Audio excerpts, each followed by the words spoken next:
Bolton Landing this morning to tell me this important message.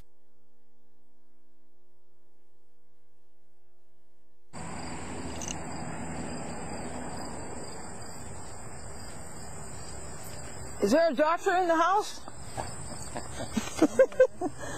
Let me see if I can get my massive body in here. This is Dr. McConnell. Dr. Walter McConnell, and I am so happy that you drove all the way from Bolton Landing this morning to tell me this important message, and that you came with him, Isabel. Thank you. How long you been married? Well, we met our first week in college, and we got married a week after we graduated, and we've been married since 1953, so that's 56 years? Yeah. 56 years. You have done a documentary on something that I think is critical, and it's called Money-Driven Medicine? Correct. Tell us about that documentary. Well, I got interested in writing about healthcare after it started going downhill later in my career, and I started out in family practice, went into emergency medicine, and saw a lot of changes where the decision-making for the physician was sort of taken out of our hands and put into the hands of insurance companies, hospital executives, so on and so forth. And then, of course, we got into the malpractice situation where we had to start practicing defensive medicine. And so I... Hold it just a second. Defensive medicine? Well, in other words, what you do, what doctors are doing is, in order to protect themselves from the possibility of lawsuits, they over-order and they order a lot of extra testing, and which is absolutely is not necessary. And of course, we've got a lot of lawyers out there that are unscrupulous and go after frivolous law cases, of which the majority of them are. Not that there isn't legitimate malpractice, there is, but it's a very small percentage. But because of our litigious society and people looking for the, well, let's say the lottery, they'll go after, they'll listen to the lawyers and go after these cases that are totally unnecessary and frivolous, which is costing the insurance companies, or costing the taxpayers, costing everybody a lot of money, because we're wasting money going after these lawsuits, which are the vast majority won by physicians. And I'm not saying that there aren't legitimate malpractice cases, and they should be handled. But the frivolous ones should be thrown out, and there should be tort reform in our as one of the ways to save money in our healthcare system. We have a healthcare system that is way overpriced. Too much money is spent, too much money is wasted, and that's basically what the documentary is about. The way that got started, I had written a book with all the abuses in it, and we were going to make a movie out of it. It was called Malignant Decisions. And we couldn't get the movie going. Oh, yeah, so MD, that's right. We had raised enough money to do a documentary, and we eventually got Alex Gibney, who won the Oscar last year for documentaries, and he did one on Taxi to the Dark Side, which was about torture. But he's our producer of our documentary, and the documentary is called Money-Driven Medicine. Money-Driven Medicine. And it got that named after a book by Maggie Mahar, who's also in our documentary. She's written a book called Money-Driven Medicine, where she exposes all the abuses across the board, from unnecessary expenses, from wasted money, to overpaid executives and for-profit CEOs, money being made for stockholders rather than going towards helping out the patients, the malpractice situation, pharmaceutical abuses. She covers it all, and this is all brought out in the documentary, the areas where there is wasted money. And we have several experts in our documentary, two of which have been studying the healthcare situation for years and have been very outspoken and have done massive studies on our waste. One is Donald Berwick. He's in our documentary, and He feels that up to 50% of the money that is spent in our healthcare system is total waste. We have another man, Dr. Weinstein from Dartmouth, who feels that we have anywhere from 30% or more waste in our healthcare system, and they document this very well.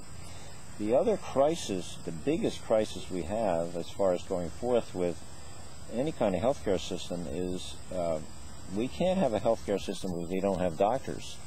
And we have a massive crisis throughout the United States in primary care. No one's going into primary care. Last year, as of this year, only 45% of the residency programs for primary care were filled. Young doctors are coming out massively in debt. They're choosing specialties rather than primary care. Primary care physicians are leaving because their reimbursements are being cut continuously, not only by the for-profit insurance companies, but also by Medicare and Medicaid. They keep cutting the prices, and also they are not reimbursed for doing prevention and wellness. Now, President Obama is saying we have to get back to wellness and prevention in order to save money. Well, if we don't have any doctors who are going to sit down with their patient and teach them wellness and prevention, how are you going to have wellness and prevention, and how are you going to save money? And so we basically got to correct this primary care crisis, or we're not going to have any doctors. They're predicting that by the year 2020 we'll have 200,000 short. We'll have a shortage of 200,000 physicians. Oh, really?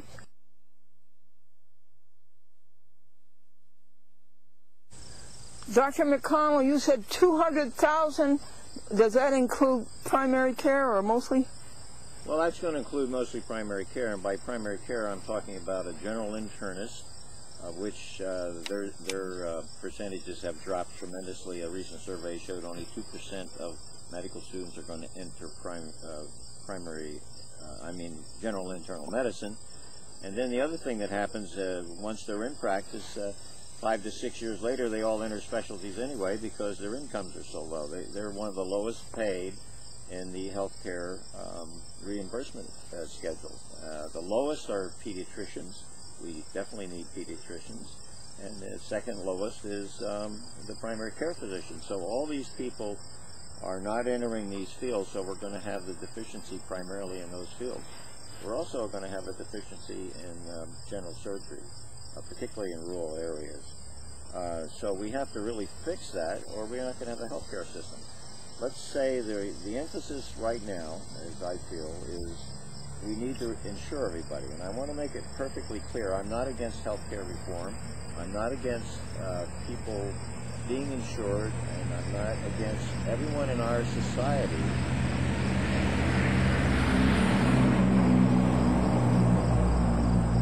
having equal access to health care. But I think instead of rushing into it and making the emphasis insuring these 47 million, some of which are not legal in this country, and I must say I'm opposed to covering our illegals. I think there's other options to that, but anyway, we won't get into that issue. But if we add an additional 47 million or 50 million people to our insurance pool, where are these people going to go? They do not have primary physicians now, so they won't have a primary physician once they get insured. And our emergency rooms right now, and they have been for years, the increasing number of people coming to our emergency rooms have insurance, but they don't have access to a primary care, or they have a primary care who puts them off because he's too busy or too overloaded with patients, and they end up going to the emergency room. So our emergency rooms are overcrowded. So now we're going to have 50 million additional people going to emergency rooms because they don't have access to primary care. Going to the emergency room is an option if you're sick. In fact, even people that are uninsured are guaranteed treatment in our emergency rooms. It is against the law, national law, to deny care to anyone who shows up at our emergency rooms. So even the uninsured have access to medical care. It's not the right kind. They don't have primary care. They don't get follow-up. They have nobody to go back to, so they continue to have to come to the emergency rooms, which is putting a big stress on our emergency room departments and emergency room physicians. So these are all issues. So I think basically one of the biggest things we have to address is the primary care crisis. The other issues are pretty much covered in our documentary. Every abuse, every waste of money is addressed, and I think it's important for our public to understand where the waste is and the things that we need to correct, so that they can discuss this intelligently and with their congressional representatives. As I said before, health care reform is needed. We shouldn't stop trying to fix our system. Everyone needs insurance, but we all have to be involved in this. Our healthcare people, including the patients have to take responsibility for their health care. Is health care a right or a privilege? That's a big question, but regardless of what it is, whether it's a right or a privilege, the patient has to take responsibility for their health and participate in their health care.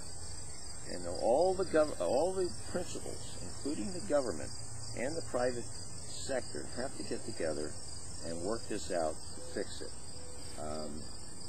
Otherwise, we will have a government-run system. There's a lot of things that need to be fixed, and I think these are all addressed in our documentary, Money-Driven Medicine. And I think if people go there, they'll have a much better understanding of what the problems are and what needs to be fixed. I listened to President Obama discussing how he's going to pay for this new health care system, and he was saying it was going to cost us $80 to $90 billion a year, and where do we get this money? Well, he is saying 2/3 of it is going to come from eliminating waste. Well, unless we eliminate waste both on the government side and on the private side, we're not going to save 2/3 of the waste. We're going to continue to have to pay for it, and that's going to come from the taxpayer. And then he's talking about how he's going to cover the third, and that has to do with taxes. So I think people have to be aware of this and think about it before we dive into this program.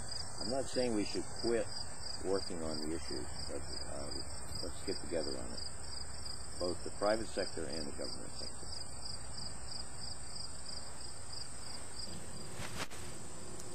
Dr. Walter McConnell, wouldn't it be nice for people to see the documentary? Yes, I think they should see the documentary. We have a website, moneydrivenmedicine.org. People can go to our website, and which will be continuously updated as to where they can view the documentary in a pay-per-view venue. Say it again, Virginia dear. What is it? www? It's www.moneydrivenmedicine.org, or just moneydrivenmedicine.org. And they can go to the website, which is continuously updated. They can find out on the website where they can view it. As of right now, they can go to Amazon.com through the website and view the documentary for $3 online. They can also... Say that again, please. They can go to the website and link into Amazon.com for $3 and watch the website online. Watch the documentary online. They will also be informed as to where the documentary will be shown in pay-per-view venues throughout the country, which is being programmed right now. We expect sometime in the near future to have a grand opening throughout the country in about 14,000 venues. How does that work? Well, this is being worked out with a distributor. What do you do, go to a theater or something? They would go to a theater. Oh, okay. Yeah. And then the other option is there will be DVDs available for sale through California Newsreel, which is where the website will lead you to also. And you'll be able to purchase DVDs for your institution, for teaching institutions, for colleges, medical schools, etc., organizations. and then there will be availability to purchase the DVDs individually, and that will all be on the website. And then our grand premiere will be August 28th on Bill Moyer's PBS show, 9 p.m. on Friday, August 28th. And the DVD will be on there. What time is that, Dr. McConnell? It's 9 o'clock Eastern Standard Time. Okay. That will also, people can also double check that on the website. Money-driven medicine. Money-driven medicine, exactly. Now, did you finish telling us all you wanted to about the contents of the documentary? Well, the documentary covers many of the problems associated with the high cost of our health care. The waste that's in our health care, the overuse of technology, the overuse of testing, the effects of malpractice on doctors' decision-making. Primary care crisis is handled very well in the documentary. So all the issues are there, and I think it's very important for the public to be absolutely educated as to what's wrong with our health care, and this will enable them to speak more intelligently to their congressional leaders as to where they want to go with this. It's an enormous help to me, and I will speak for the public, to have a doctor tell us what is wrong with it. Well, I think the doctors are frustrated. I think the majority of physicians go into medicine to help people. There are some people who criticize the physicians, say they're overpaid. They definitely aren't overpaid when you look at the rest of our society. People don't realize how long it takes for a doctor to get his education. I mean, the specialists have to spend 14, 15 years before they even go out into practice. And you mean before they earn money? If you're a neurosurgeon that makes more money than, say, a family practitioner, I don't think most family practitioners are going to object to that. There is even an impression into the bill, the House bill, that every doctor should be paid the same. I don't agree with that. I was a primary care. I was an emergency room physician. These are on the lower end. And I didn't mind making less money than somebody else who had to spend an additional 4, 5, 6, 7 years in his training. And he's doing a lot more tedious technical work than I was doing. But by the same token, the doctors that are on the lower end, the primary care physicians, the pediatricians, the general internists, and the primary care physicians are continually having their reimbursement coding system and their fees diminished, not only by the private sector, but also by the government sector, Medicare and Medicaid. And they just can't exist anymore. They can't pay their overhead. Their malpractice insurances, everyone across the board are incredible. My son is a spine surgeon, for example. His malpractice is $80,000 a year. And that's low compared to some of the specialties.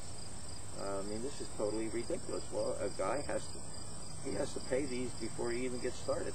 So you get a doctor who comes out of med school or comes out of an extensive training program, opens up his practice, and then has to pay his debt for medical school, which could be $200,000, and then open his office, pay his malpractice premiums, and all the other expenses involving the running of his office. I have gone back after I left and visited several of my friends who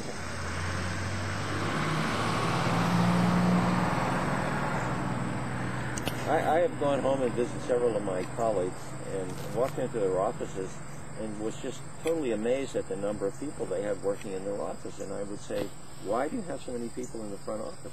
We need that many people to deal with the insurance companies. Yes, that's we have to get permission for everything we do, and so we're always calling insurance companies, and I haven't got time to do that. I got to see my patients, so I have to hire more people to do this. So their overhead keeps going up. Their reimbursement keeps going down, so they're in a squeeze, and we have to look at all these problems.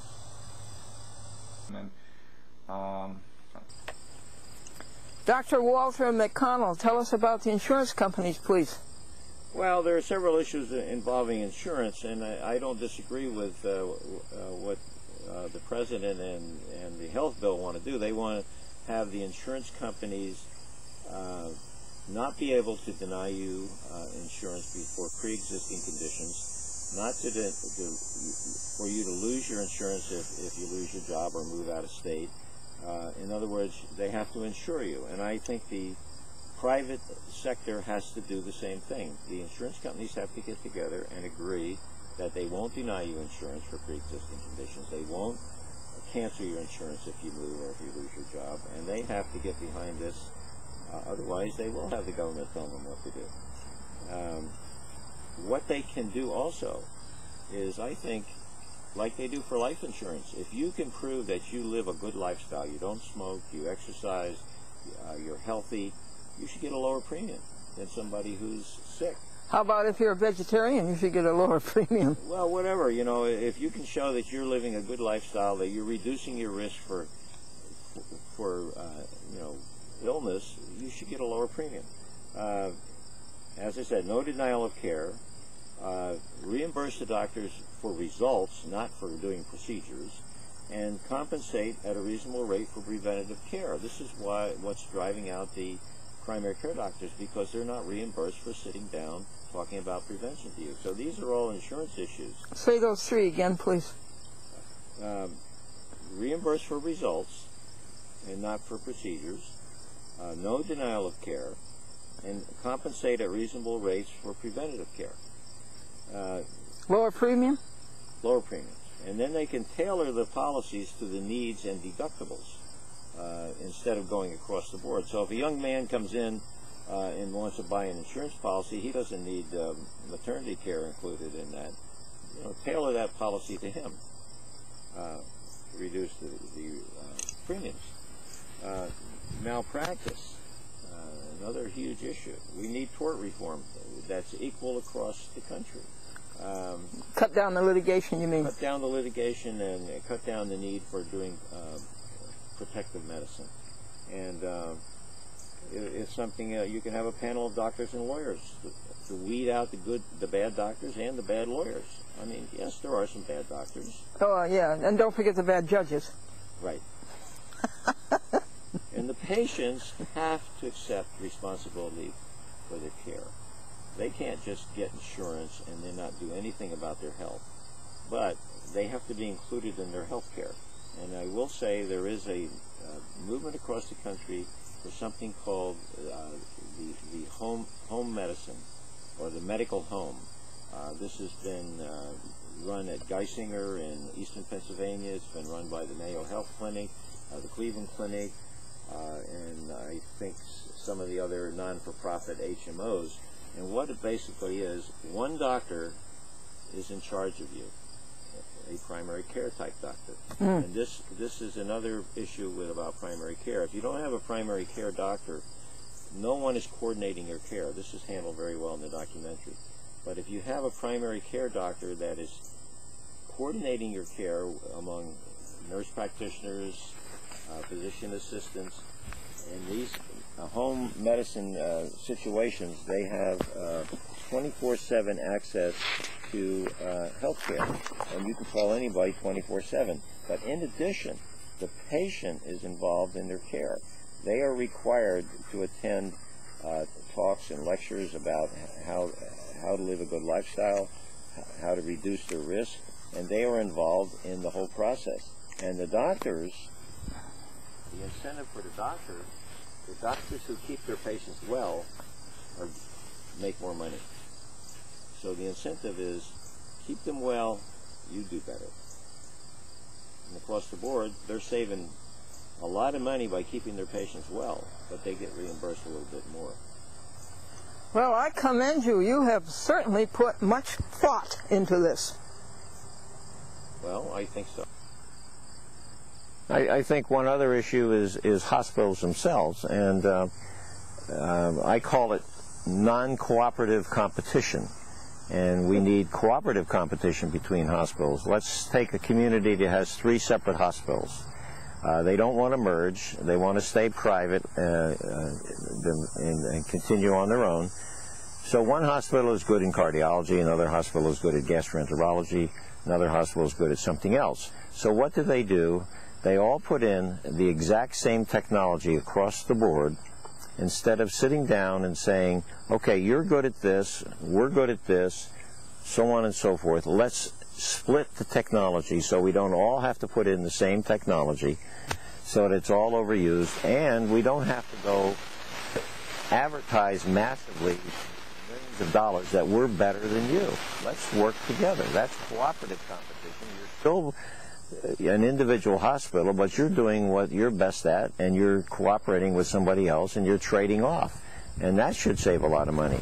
And in addition, you know, you can share taking care of the critical cases. Why do we need, for example, 2 trauma centers 10 miles apart? This happens where my son is. They're exactly 10 miles apart, and I don't think they need 2 trauma centers 10 miles apart. And he doesn't either. But you know, I think it's a waste of money. So cooperate in an area, and you know, be cooperative, but still maintain your individual identity. So I guess what I really want to say is that, you know, everyone that's involved in this healthcare issue, whether it's the government with Medicare, Medicaid, their massive programs, and the private sector, they have to sit down together and they have to get rid of the waste, number one. Let's take the for-profit HMOs, for example. I personally don't feel that they should remain in existence, because they're running these HMOs at a cost of 40 cents on the dollar.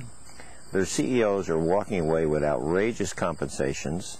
They're making money for their stockholders. And so how do they do this? They cut costs by denying care, by cutting staff. By cutting staff, you're leaving people open to mistakes because they're overstressed and being understaffed. And then their doctors are being pushed to push people through too fast, so they don't spend any time with them. So things get missed. That's more money-driven medicine. Exactly. And the pharmaceutical companies, they should do something. They've made a token consideration to Obama, but I don't think it's enough. They use multiple billions of dollars to promote their drugs, and they have developed a pill-oriented society in this country, and people are just inundated with advertisements on TV, and the doctors are inundated by patients coming in and demanding this drug and that drug. And what the patients have to realize, there are alternatives to drugs, and they have to take the responsibility for their health and say, okay, if I'm overweight and I have diabetes, instead of taking a diabetic pill, I should lose weight, and 80% of these people are going to get rid of their diabetes. They don't need a drug. And so they're going to be saving money. But the pharmaceutical... Oh, I love that. Say that again. All right, let's take the obesity epidemic in this country and the diabetic epidemic in this. It's massive. It's probably the worst in the world. Oh, it's terrible. And so we have... Wait a second, Walt. Yes. I will sit at